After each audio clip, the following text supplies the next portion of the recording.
Oye País, buenas noches, oye País, yo soy Rudy González, gracias por su compañía en esta hora, como cada noche, aquí por Color Visión. Lluvias durante el día de hoy, se espera que a lo largo de estos 2 días siguientes continúen algunas lluvias sobre el territorio nacional, especialmente sobre el Gran Santo Domingo, y hay la observación de un fenómeno que viene dirigiéndose hacia el Caribe, cruzando el Atlántico por el Arco de las Antillas, y se espera que en los próximos días, a principios de la semana próxima, ya comience a sentirse sus efectos. El Centro de Meteorología y el Centro Nacional de Huracanes de Miami le da seguimiento a este fenómeno que dice que podría convertirse en huracán y seguir una trayectoria de cara al Caribe. No está totalmente definida su ruta, ni su poderío, ni su radio de acción de lluvias, porque está en una formación y subiendo. En los próximos días se delimitará realmente una proyección más segura, dicen los expertos de meteorología, pero conjuntamente con esto se determinará los grados de peligrosidad que representa para la República Dominicana. Hasta este momento hay simplemente una advertencia. Vendrán las alertas si se acerca y vendrán entonces las clasificaciones que dan los organismos de seguimiento de los fenómenos atmosféricos, en este caso de huracanes, tormentas, ondas tropicales, vaguadas, todas las clasificaciones que tiene. Mientras tanto, esta oleada de calor, esta lluvia del día de hoy refresca un tanto el ambiente, pero con todo y eso, los niveles de humedad son muy altos y debido a estos niveles de humedad, realmente entonces se siente esa sensación de que hay mucho calor.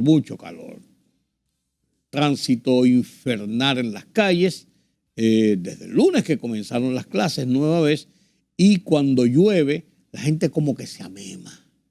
Entonces la cosa se pone peor, es más incómodo, más difícil, se pierde un tanto la visibilidad, la gente, bueno, un desastre circular por la ciudad bajo lluvia y altamente también peligroso porque usted se moja, se sale del carro, se moja, sale del aire acondicionado, se mete, le cae una agüita encima, se mete a una oficina con aire acondicionado o a un local con aire acondicionado, el frío provoca entonces un resfriado y por ahí María se va. O sea, hay que tener cuidado, hay que tener cuidado.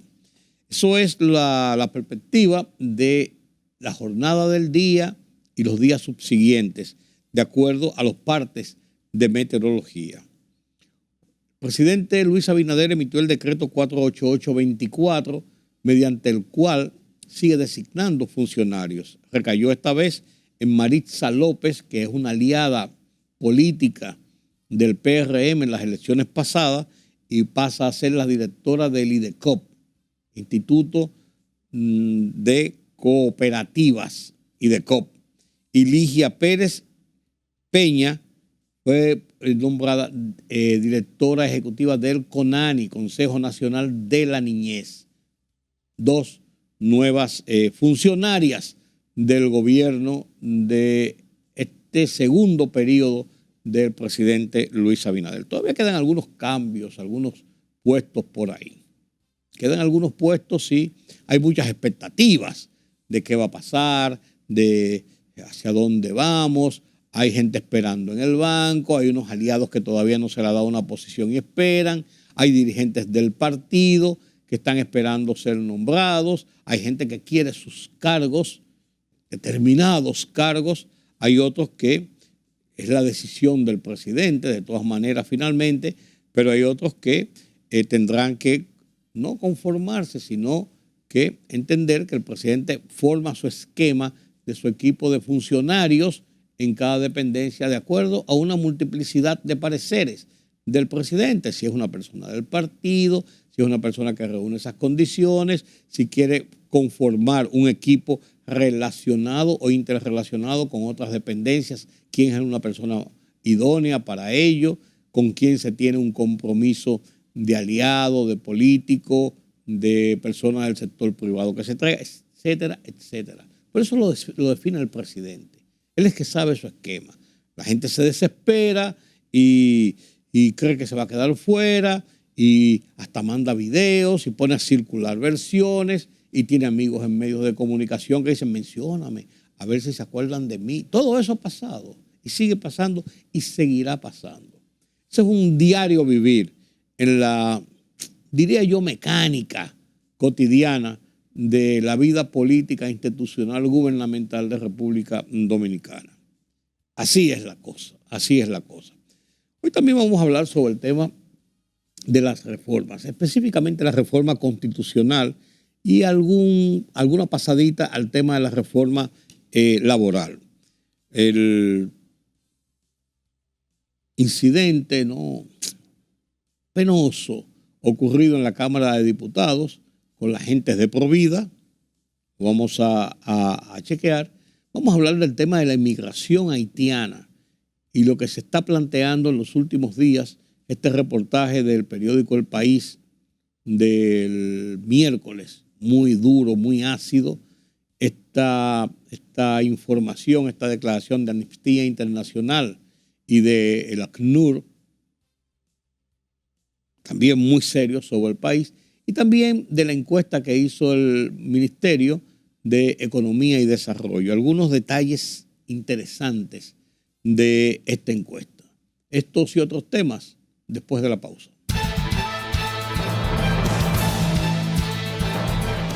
La Organización Mundial de la Salud, OMS, ha revelado que República Dominicana ocupa el primer lugar de muertes por accidentes de tránsito en la región, con 64,6 fallecidos al año por cada 100.000 personas.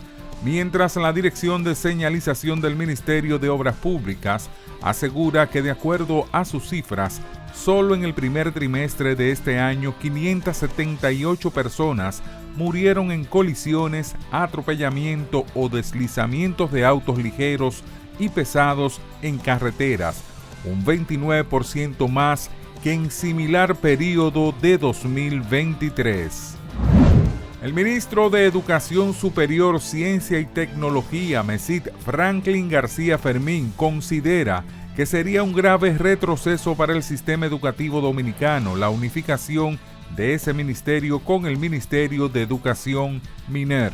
García Fermín argumentó que aunque en la actualidad la propuesta es solo un rumor, dicha fusión sería perjudicial para el desarrollo de la ciencia y la tecnología, áreas fundamentales en un mundo donde el conocimiento es una de las mayores riquezas intangibles que posee un país y que contribuye al bienestar de sus ciudadanos.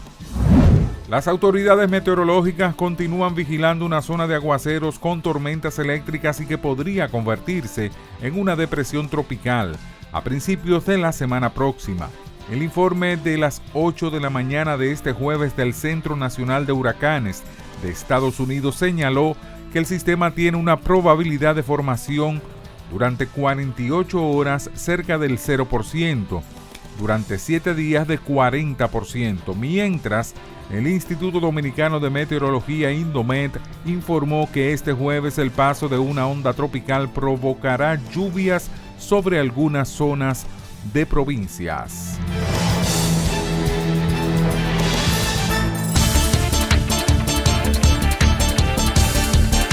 El canciller de Venezuela, Iván Gil, rechazó la visita a Chile que hizo esta semana la jefa del Comando Sur, Laura Richardson, al recordar el largo historial de injerencia que ha tenido Estados Unidos en la región, especialmente por el apoyo a las dictaduras en el Cono Sur. La jefa del Comando Sur escogió ir a Chile, donde sus predecesores se reunían con el dictador Augusto Pinochet para dirigir el Plan Cóndor, que asesinó a miles de latinoamericanos. Para hablar de democracia, escribió Gil este jueves en su cuenta de Telegram. El alto representante de la Unión Europea para Asuntos Exteriores y Política de Seguridad, Josep Borrell, insistió en que los países miembros deben enviar sistemas adicionales de defensa antiaérea a Ucrania. Las armas antiaéreas eran cruciales antes de este verano y lo son aún más al día de hoy, valoró el funcionario, quien prometió dar prioridad a este tema en la agenda de la reunión del Consejo de Asuntos Exteriores. El armamento que proporcionamos a Ucrania debe tener pleno uso y las restricciones deben ser levantadas para no impedir que los ucranianos sean capaces de apuntar a los lugares desde donde Rusia los bombardea, manifestó Borrell en presencia del canciller de Ucrania, Dmitry Kuleba.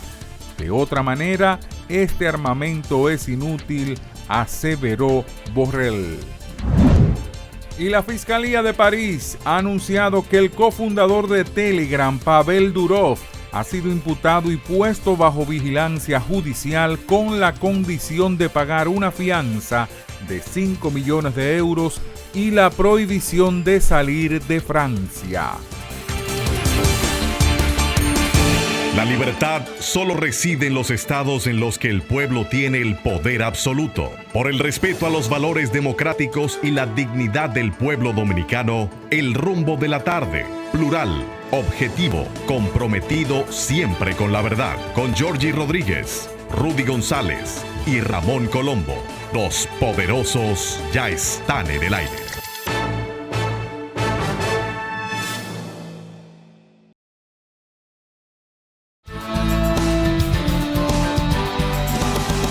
Senadores y diputados constituidos en comisión especial, comisión bicameral, comienzan a ver los tópicos diferentes del proyecto de reforma a la Constitución que sometió el Poder Ejecutivo el presidente de la República, Luis Abinader.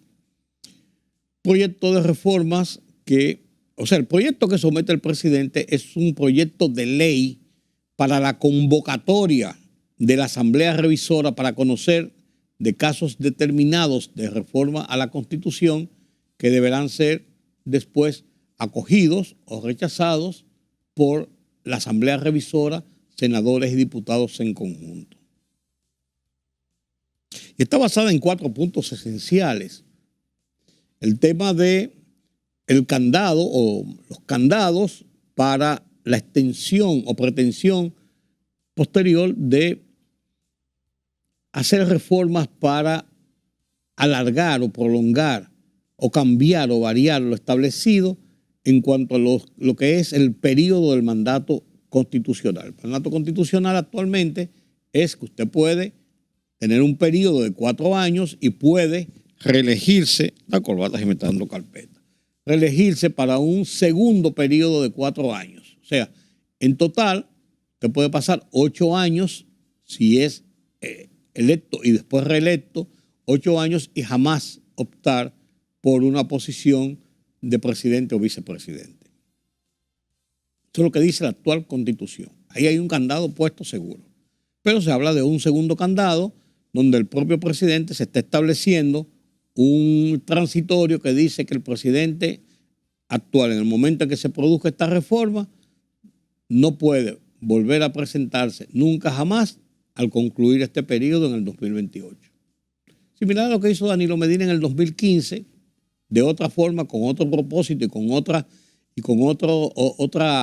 impronta, pero esa es una de las reformas.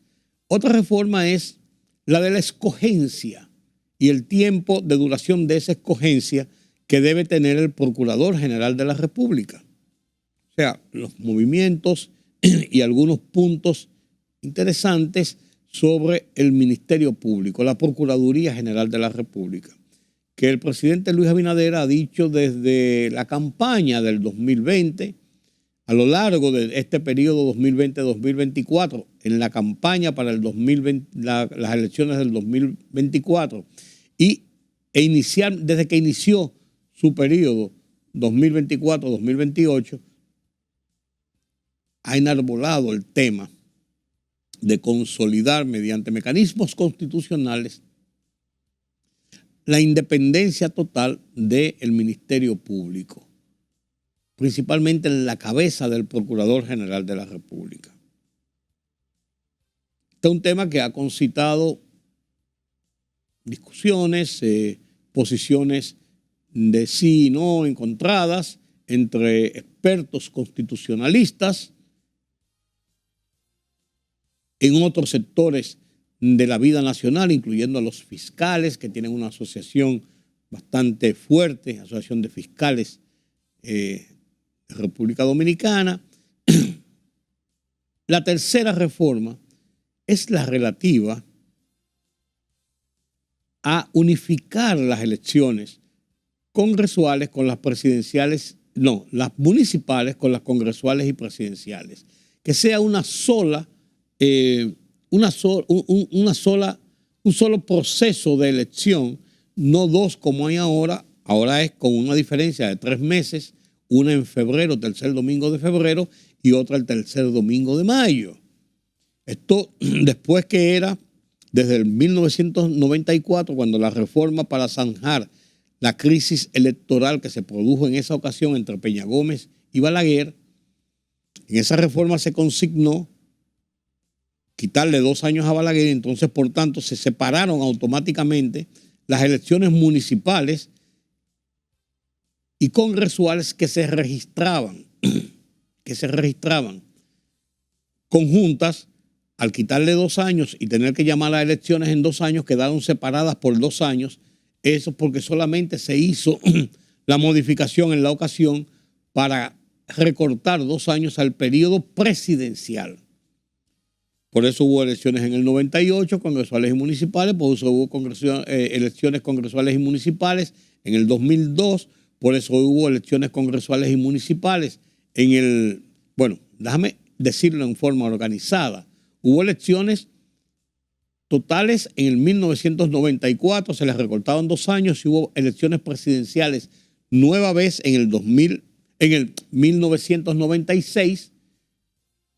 Hubo elecciones entonces congresuales y municipales en el 1998, porque venían de cumplir 4 años del periodo del 1904. Ay, 1994, yo me enredo con estas fechas. Elecciones presidenciales nueva vez en el 2000, elecciones congresuales y municipales en el 2002, o sea, 4 años desde 1998 al 2002, 4 años del 96 al 2000. Entonces hubo elecciones presidenciales en el 2004, hubo elecciones congresuales y municipales en el 2006, y entonces elecciones presidenciales nueva vez en el 2008, y elecciones, las que correspondían al 2010, las elecciones congresuales y municipales, se movieron y se aprobó en la reforma del 2002 de que fueran 6 años ese periodo, para que se juntaran en el 2012, en el 2016, se juntaran las 2 elecciones y se unificaran las elecciones de nuevo. Pero en las elecciones, en la reforma constitucional del 2015, se estableció, sí, unirlas, pero en un mismo año, no en la misma fecha. Entonces se dispuso que las elecciones municipales fueran el tercer domingo de febrero y las elecciones congresuales y presidenciales fueran el tercer domingo de mayo. Y así está en este momento, que en el 24 se celebraron el tercer domingo de febrero, 18 de febrero cayó en esta vez, las elecciones municipales, y el 19 de mayo, tercer domingo de mayo, se celebrarán las presidenciales con las congresuales. ¿Qué se ha estado hablando? De que esto provoca mucho gasto, que el gasto es muy grande, que vivimos todo el tiempo en campaña política, que no hay un periodo por lo menos de receso, y muchas otras cosas. Son los que están a favor de la unificación en una sola fecha de los 3 procesos electorales. Los que están en contra dicen principalmente que el problema de unificar las elecciones congresuales con las presidenciales es que hay un arrastre del candidato presidencial y del partido mayoritario o de los partidos hacia los candidatos municipales y que esto rompe en cierto modo lo que podría ser la independencia de elección de estos candidatos, aunque son con boletas separadas, pues dice que el arrastre es obligatorio.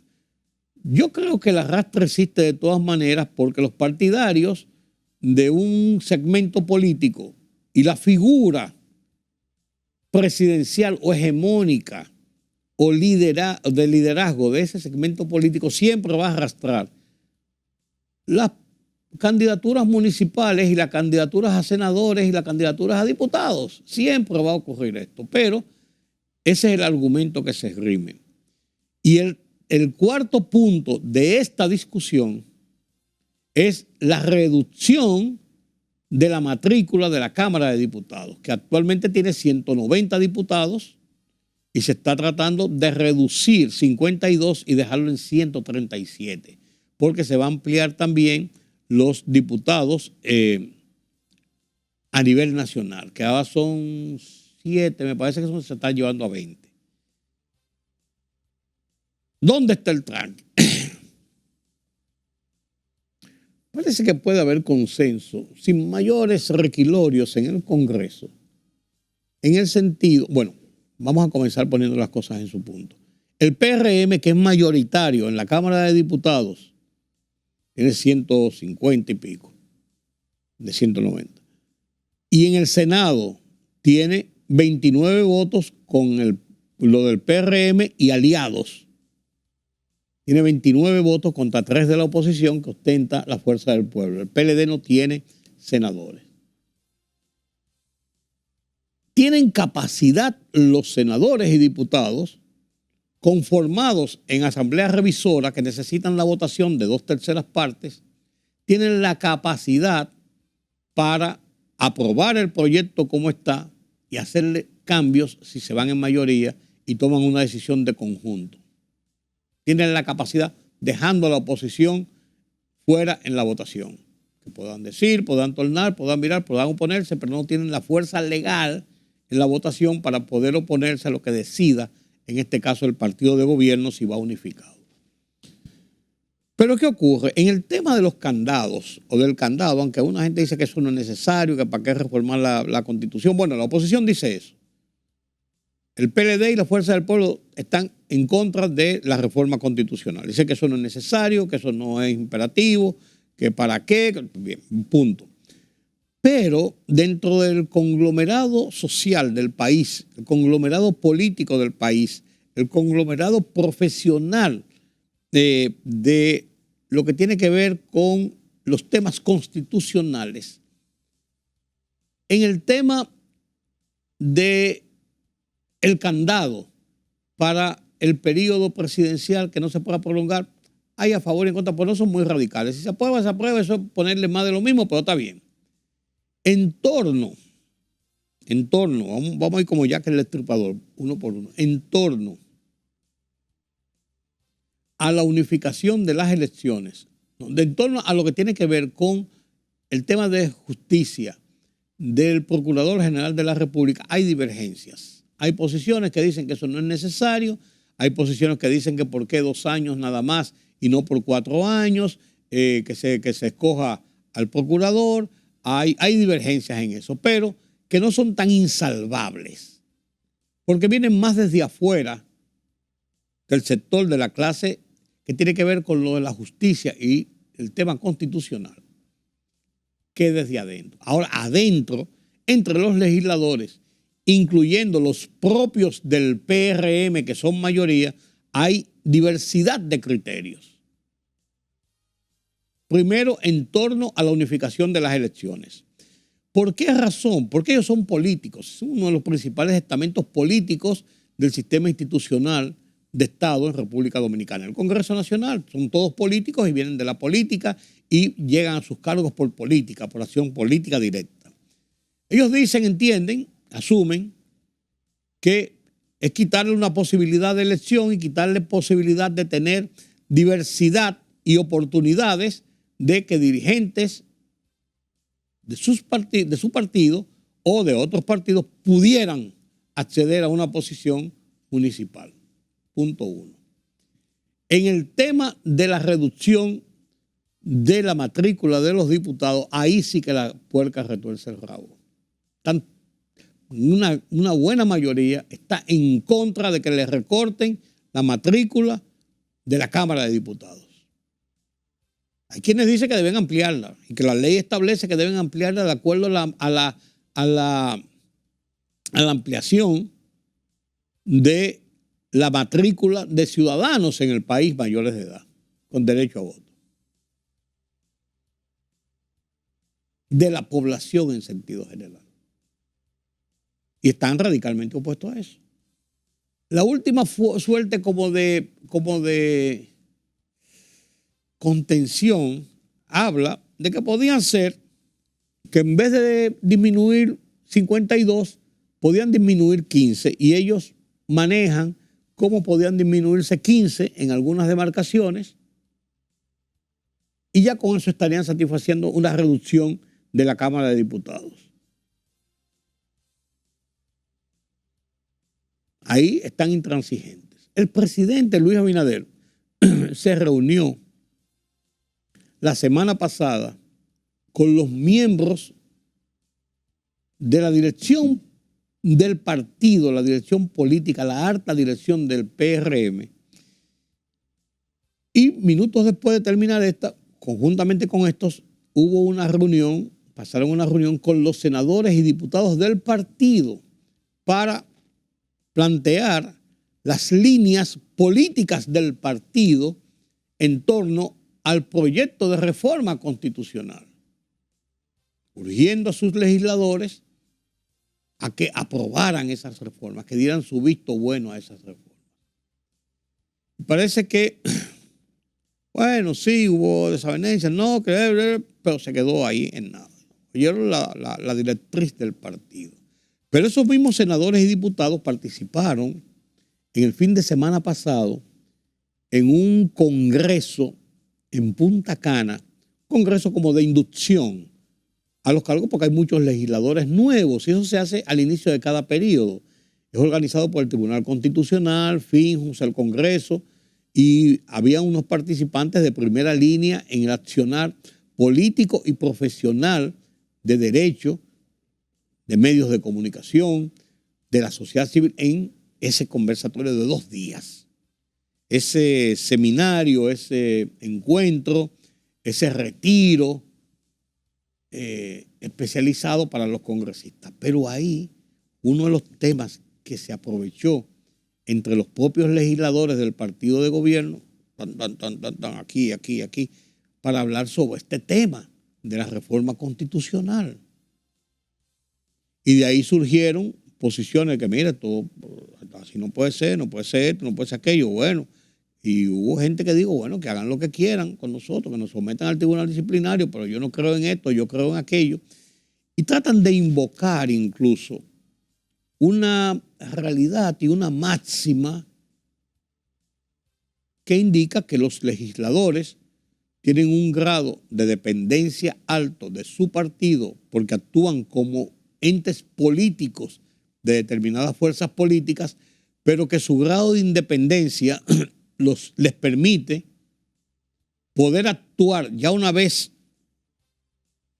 posesionados del cargo, poder actuar dentro de los grados que ellos entiendan. Pueden estar en contra de una decisión del partido, eso tendría sus consecuencias internas en el partido, pero no ninguna consecuencia directa en su actuación en el Congreso, por lo menos mientras dura su periodo legislativo de 4 años. Y parece que hay algunos que tienen pintura de guerra. Dicen las crónicas periodísticas, en lo que va avanzando la semana y ya se habla de comenzar a discutir el proyecto de convocatoria presentado por el Poder Ejecutivo con las reformas constitucionales a la Constitución, ya se comienzan a decir los periódicos y comienzan a establecer hasta cuantificaciones y porcentajes de legisladores que no estarían de acuerdo con tal o cual de las propuestas. ¿Cuál es la situación? Según establece la propia Constitución, una vez convocada la Asamblea Revisora sobre la base de un proyecto para conocer tales y tales y tales y tales puntos en estos aspectos. Una vez aprobada esa ley y convocada la Asamblea Revisora, que debe ser convocada en los próximos 15 días después de haber sido aprobada la ley enviada por el Poder Ejecutivo, reunidos en Asamblea Revisora, senadores y diputados juntos, solamente tienen autorización para actuar en revisión a la Constitución sobre los puntos establecidos en la ley que los convoca. O sea, si se habla del régimen electoral, de unificar las elecciones, ellos no pueden aprovechar y decir, bueno, sí, también, entonces vamos a cambiar la cédula, vamos a aprovechar que estamos en el régimen electoral y a modificar la ley electoral en tales puntos de la ley electoral para hacerlos constitucionales. No pueden apartarse del tema de la unificación de las elecciones. Pueden decidir que en vez de unificarlas completamente y en vez de 3 meses como está ahora, sea con 1 mes de diferencia, o sea con 2 años nueva vez, o rechazar eso y que se quede igual como está. Son las opciones más o menos que tienen. En cuanto al tema de la matrícula de los diputados, ellos no pueden decir, bueno, pues vamos a aprovechar también y vamos a incluir que se aumenten los senadores o que se disminuyan los senadores. O que el periodo de sesión sea, en vez de 6 meses, que se prolongue corrido durante 1 año. O 9 meses y después nos demos 3 meses de vacaciones. No pueden actuar en otro lineamiento que no sea en el tema de la matrícula de la Cámara de Diputados, que es para lo que está aprobada la ley, para lo que están convocados. Pueden decir que en vez de 52 que van a reducir, sean 70, o que en vez de 52 sean 40, y que en vez de 20 de ultramar sean solamente 3, o que en vez de 20 nacionales sean 5 o sean 26, sobre ese tema de la matrícula de la Cámara de Diputados, en ese tema. Sobre el tema de los candados y el periodo electoral, exactamente igual, solamente pueden actuar sobre eso. Sobre el tema de los jueces, solamente pueden, los fiscales del Ministerio Público solamente pueden actuar en ese sentido. Pueden establecer que en vez de 2 años, que sea consignado que sea para 4 años, que en vez de ser el Consejo Nacional de la Magistratura que los escoja, sea el Senado, un ejemplo, como se hacía antes, que se sometía una terna y el Senado escogía. Cosas como esa. Pero circunscrito siempre a ese tema de la escogencia, del mecanismo, del periodo del Ministerio Público. Entonces, no se pueden apartar de eso. Ahora, los legisladores pueden aprobar o rechazar el punto o modificar el punto en el mismo sentido de lo que se le está planteando, subir, bajar la cuota, lo que sea, pero en ese sentido. Es muy estricto y eso no es malo. Pero esto también significa, a mi modo de ver las cosas, este proyecto de reforma constitucional, como ha llevado al punto de discusión actual, significa un reto importante para el poder del presidente Luis Abinader sobre los legisladores, porque si bien es cierto que el Congreso Nacional, senadores y diputados, son uno de los 3 principales poderes del Estado, y en el organigrama el Congreso Nacional es el primer poder del Estado. ¿Por qué es el primer poder del Estado? Porque es el que tiene en sus manos la capacidad de fiscalizar incluso al Poder Ejecutivo. Es donde se juramenta el Poder Ejecutivo y tiene en sus manos la reforma o el cumplimiento y la reforma de la Constitución. O sea, los poderes son máximos. En un régimen presidencialista como este, que ha dado resultados hasta ahora, en este régimen presidencialista, el presidente ejerce como el primer poder del Estado. El presidente tiene todo el poder. Lo que dice el presidente prácticamente es palabra de Dios. Tiene algunos valladares, tiene algunos muros de contención, pero que no son insalvables para el Poder Ejecutivo. Entonces, alguien está hablando, alguna gente ha estado hablando, de que esta reforma a la Constitución y otras reformas deben estar refrendadas, solidificadas por un referéndum aprobatorio de la ciudadanía. La ley de referéndum, la figura del referéndum, está consignada en la Constitución del 2010 y debe hacerse una ley de cómo operar un referéndum, y la Constitución establece para qué se puede hacer un referéndum y establece normas de restricciones. Por ejemplo, no se puede hacer un referéndum para revocar el mandato presidencial. No se puede. No puede ser un referéndum, vamos a sacar al presidente de la República. No, el referéndum no está autorizado para esto y para otras cosas. Pero la figura del referéndum, que se ha dejado durante 14 años después que se aprobó la Constitución del 2010 y no se ha hecho la ley de referéndum, es un punto importante para que la población, en sentido general, también pueda ser en un momento determinado partícipe de una decisión de Estado. ¿Hay necesidad de reformar la Constitución? ¿Sí o no? Porque la ley de las encuestas de referéndum, las votaciones de referéndum que lo organiza la propia Junta Central Electoral, porque es el organismo que tiene más capacidad para estructurar y organizar este tipo de elecciones, por así decirlo. La Junta Central Electoral lo organiza y la ciudadanía puede votar, pero no es un asunto para establecer opiniones y yo creo que debe ser esto y aquello, es para un sí o un no, y sobre el sí y el no, los estamentos constitucionales proceden.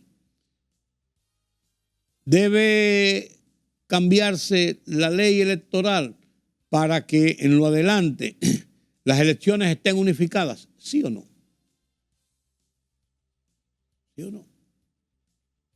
Sí, la mayoría se va a proceder a introducir en la Constitución y que decían los legisladores. No, no se presenta, porque la población dice que no es mayoría. Para esto es el referéndum, pero se ha hecho tarde en esta ocasión porque había que aprobar una ley de referéndum primero para poder aplicarla en tal caso a un proceso constitucional de reforma constitucional que ya está en curso. Entonces, esta ley está ahí dando vuelta. El presidente Luis Abinader había dicho que él entendía que entre un mes y un mes y medio estaría aprobada la reforma constitucional. Ya han pasado, con esta que viene ahora, habrán pasado 2 semanas. Este viernes habrán pasado 2 semanas desde que se anunció la presentación de la ley de convocatoria a la Asamblea Revisora para reformar la Constitución, y habrán pasado 14 días desde que se presentó en el Congreso, porque se presentó el lunes siguiente, martes siguiente. El tiempo va pasando. Está ahora una comisión bicameral de senadores y diputados para analizarla, estudiarla, oír sectores de la sociedad que quisieran dar una opinión sobre esto. Y eso va a dilatar. En el interín, el presidente ha anunciado la introducción al Congreso en los próximos 10 días de un proyecto de reforma laboral, de reformar el Código Laboral Dominicano que data de hace 32 años, del 1992. 32 años. Después de lo cual, incluyendo la pandemia, muchas de las reglas de juego establecidas en las relaciones de trabajo, en las relaciones obrero-patronal, por ejemplo, han cambiado. Y hay que adaptarlas, hay que aplicarlas. Se suponía, se entendía, se decía que después del proyecto de reforma a la Constitución entraba al Congreso el proyecto de reforma fiscal, que es más ojerizas causa y que más expectativas tiene, porque todo el mundo está esperando la incidencia de la colocación de nuevos impuestos, de nuevas reglas en el régimen tributario, de lo que podía significar aumentos en los costos, en los precios, incluso de la comida, de los servicios, de todo esto, y la gente está, hay 20.000 proyectos y fórmulas de proyectos dando vueltas, pero todavía el proyecto que quiere presentar el Poder Ejecutivo no ha entrado.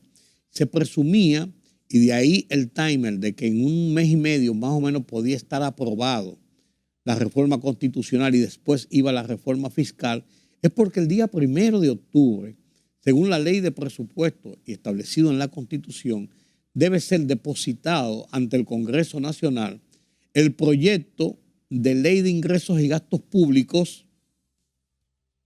para el año próximo, o sea, en este caso para el 2025, para que entre octubre, noviembre y diciembre el mismo pueda ser analizado en un librasco de este tamaño. Reúne todo el movimiento de la economía que se proyecta para un año en la administración pública. Entonces, hay que tener tiempo. Siempre hay varias entrevistas y sesiones de trabajo con los ejecutivos del sector económico del gobierno, con los legisladores, para que expliquen partidas y tales o cuales cosas. Esto toma tiempo. Y hemos llegado a momentos en que en diciembre todavía no se ha aprobado y debe ser aprobado. Hubo ocasiones hace tiempo que el proyecto no se aprobaba todavía comenzando el año y comenzaba a regir, como dice el mismo proyecto, el del año anterior. Buscando esto, se obliga a presentarlo el 1 de octubre. Entonces se estima que si hay cambios en la estructura impositiva, en la estructura tributaria, en el manejo de renglones de la economía, exenciones, exoneraciones, apoyos en tal área y tal área, que todo eso debe entrar conjuntamente con la proyección de ejecución del proyecto del año que viene, del 2025, porque usted proyecta sus ingresos para proyectar sus gastos. Y por eso en esa proyección de ingresos para proyectar los gastos, en los últimos años en República Dominicana se ha operado un déficit porque es menos lo que se proyecta de ingresos y todavía es más lo que se proyecta de gasto que lo que está consignado en el mismo presupuesto. Pero hay que ajustarse para llegar a un punto de equilibrio.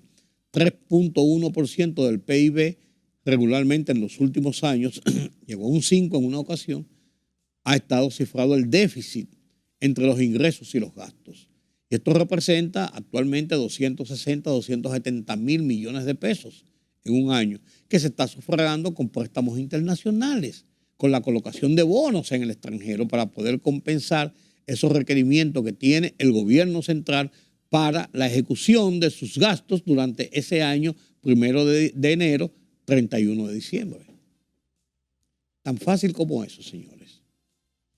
Entonces, hay quienes dicen que podría proyectarse un nivel de ingresos mayores en lo que se aprueba ese proyecto y cuando se apruebe el proyecto de reforma fiscal comenzar a implementarlo y sobre esa implementación se van haciendo los ajustes. Hay otros que dicen que no, que debe estar consignado precisamente los niveles impositivos y los niveles de variables de exenciones y exoneraciones a el sector productivo del país y a otros sectores, debe estar incluido dentro del presupuesto que se va a aprobar.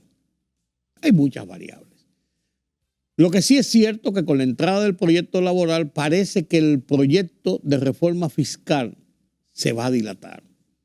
Porque yo no creo que el Poder Ejecutivo vaya a meter en el Congreso Nacional en paralelo el proyecto de reforma que al parecer podría ir todavía por un poco más largo de lo que se había planeado, el proyecto de reforma laboral que tiene algunos incidentes todavía que no están consensuados entre los trabajadores y los empresarios, y entonces meter también el proyecto de reforma fiscal que se avisora, se presume, se ve en la perspectiva que va a ser controversial, que puede ser muy largo y que puede ser de muchas discusiones. Vamos a ver. Pero esa es la realidad de eso que está pasando. Estamos en tiempo de reforma. Ya comenzó, como vuelvo y digo, la discusión en el Congreso, en comisión de la reforma a la Constitución. Se espera los resultados de los 10 días que dio el presidente para someter la reforma laboral, y vamos a ver a dónde se afina, se llega, se inicia el tema de la reforma fiscal. Esa es la realidad de lo que está pasando. Permítame la pausa.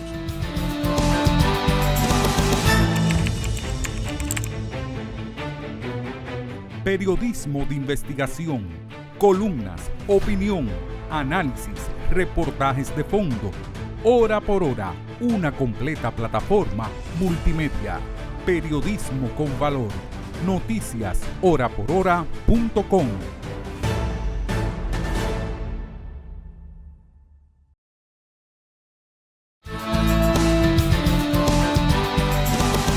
Esta semana se produjo una situación desagradable. Para mí, yo creo que desagradable. Porque en el Congreso Nacional, que es un organismo que debe revestir primero toda la solemnidad, toda la sobriedad, toda la buena imagen, toda la seguridad posible.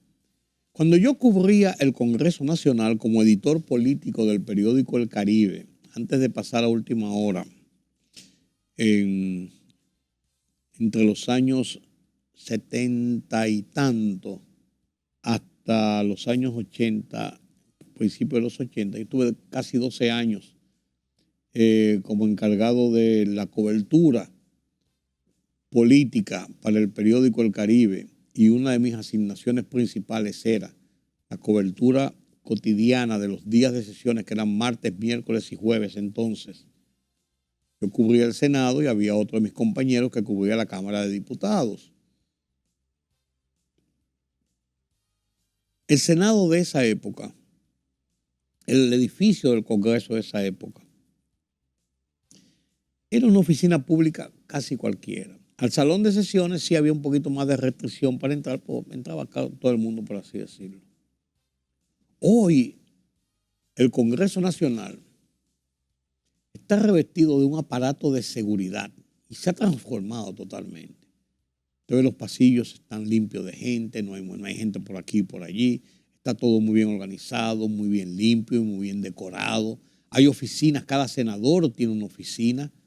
Cada diputado tiene un cubículo, una oficina para realizar allí, recibir a alguna persona, trabajar allí para la preparación de las sesiones. Hay varios salones dedicados a hacer salones de sesiones para las comisiones. Hay un aparato de seguridad que todo el mundo, antes no había verja, ahora hay una verja que rodea todo el Congreso Nacional, el edificio del Congreso Nacional, y tiene que ser muy riguroso quién entra, dónde va, por quién, debe su documento, déjeme ver, usted tiene cita, bla, bla, bla. Y después de eso, para usted llegar a cualquier oficina de algún legislador o una oficina del Congreso, de la Cámara de Diputados o del Senado, tiene que cumplir una serie de requerimientos, de requisitos de seguridad, arcos, personas vestidas de civil, pero tú sabes que son militares, que son personas de la seguridad del edificio del Congreso, de la Cámara de Diputados que está en un lado, del Senado que está en otro lado. Entrar ahí es bastante conflictivo, bastante difícil, bastante complejo. Y al salón de sesiones, con mucho más razón. Bueno, pues de buenas a primeras aparecieron en cada uno de los curules, 190 curules que son esos, ustedes pueden ver, Rodolfo puede poner una vista de los curules de la Cámara de Diputados. Cada diputado tiene un escritorio, tiene su computadora, tiene su micrófono ahí, tiene una gaveta, una cosa, su butacón, su silla, su identificación delante, lo que es el área de trabajo, es el área individual de cada legislador. Pues en cada uno de esos curules apareció una cajita de este tamaño, una cajita. Cuando los legisladores fueron y la abrieron el lunes, encontraron que adentro había un muñequito como un feto.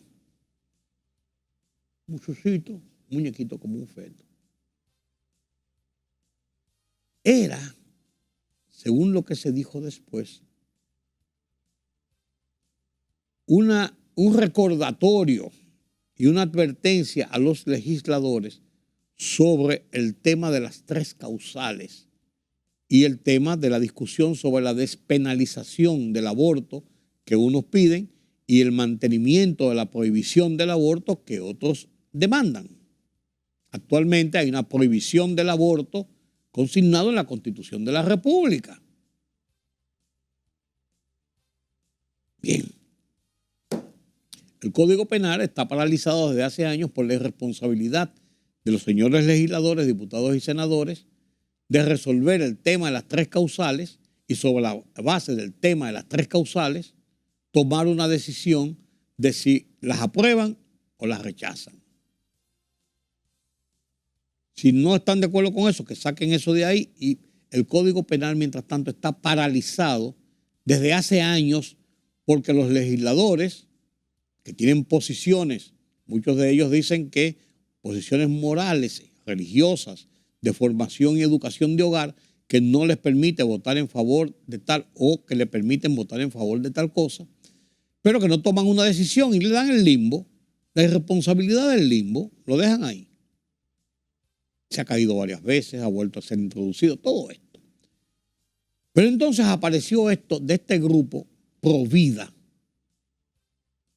que promueve que se mantenga la consignación del aborto en la Constitución de la República.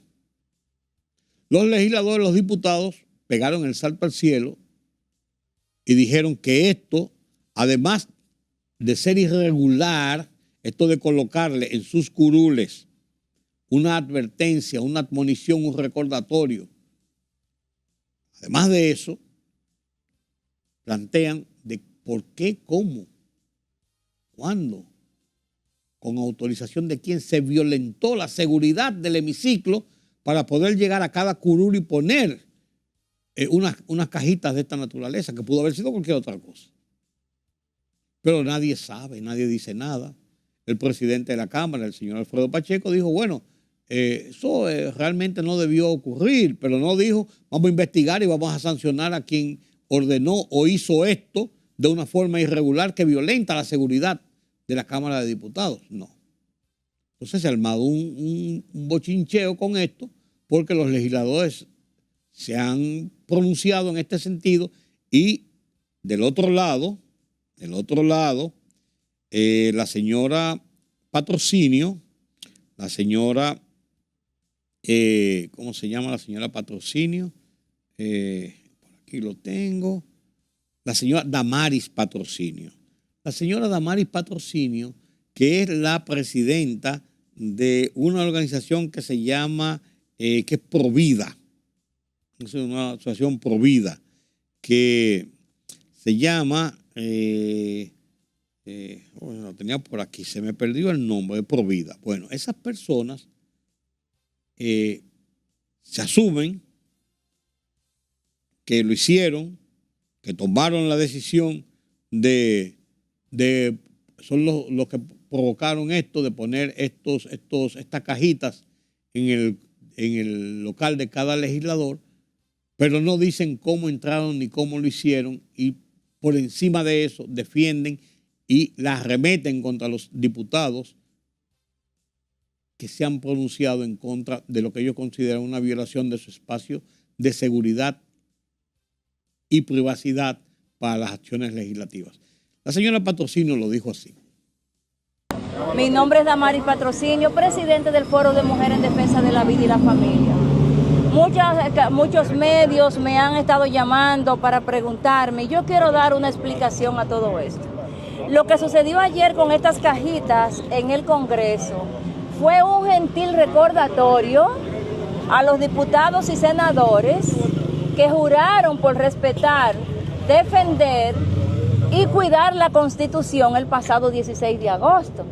Y lo que nosotros hicimos fue un gentil recordatorio recordándoles que la Constitución tiene 277 artículos y que juraron por todos, incluyendo el artículo 37, que consagra el derecho a la vida desde su concepción hasta su muerte. Y eso es lo que quisimos venir a recordar. Nosotros no hicimos esto, la Fundación no hizo esto para molestar ni para discriminar a los pro muerte, como el mismo Gustavo Sánchez dijo, que ellos saben que son pro muerte y ellos mismos lo dicen. Nosotros somos pro vida. Ellos se autodenominan pro muerte. Ahora, yo no sé, Gustavo Sánchez dijo ayer algo que a mí me llamó la atención. Gustavo Sánchez en su alocución, que quiero que conste en esta mañana, que fue el único diputado de 190 diputados que se molestó. Gustavo dijo que él era el diputado que defendía a las mujeres pobres y de los barrios. Pues yo le voy a dar una respuesta a Gustavo Sánchez en esta mañana. Las mujeres pobres y de los barrios paren en las maternidades. Maternidades que ya no pueden asistir porque las personas como él y sus colectivos prohaitianos le han robado ese derecho a la mujer pobre de los barrios dominicanos, que ya no pueden ir a parir a las maternidades porque las mujeres prohaitianas le han robado los turnos y la han desmontado de las camas. Como quiera que sea, señores, como quiera que sea. Usted dirá, bueno, pues eso fue una insignificancia. No es una insignificancia. Y hay que aclarar esto primero, por la seguridad de los legisladores. Porque la irresponsabilidad que ellos han asumido con este proyecto, y es lo que yo ratifico, yo, Rudy González, la irresponsabilidad que ellos han asumido no puede justificarse las críticas en su contra cometiendo acciones ilegales, acciones no correctas y menos una extorsión y un chantaje como ese de ponerle cosas y después decir, sí, eso es para que se recuerden y para que sepan y como para atestarlo contra la pared. Así no. Así no y así no.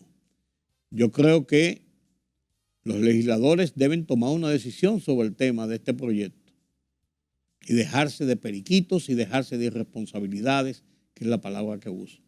Pero la gente que están, y yo soy pro vida, vuelvo y se lo digo, yo soy pro vida, yo soy de lo que estoy del lado de lo que plantean que no debe despenalizarse el aborto. Pero hay que actuar dentro de los marcos correctos, legales y que cumplan con las reglas, no de esta forma. Yo creo que esas personas deben hacer un mea culpa, deben pedir excusas y esto no debe repetirse en la Cámara de Diputados. El tema relacionado con la inmigración haitiana y el relacionado con la encuesta que hizo el Ministerio de Economía y Desarrollo, que arroja unos datos impresionantes. Lo voy a dejar para un próximo programa porque el tiempo se me ha agotado. Con esto concluyo la emisión de hoy de Oye País y los convoco para mañana nueva vez aquí en Color Visión. Yo soy Rudy González. Pasen un feliz resto de la noche.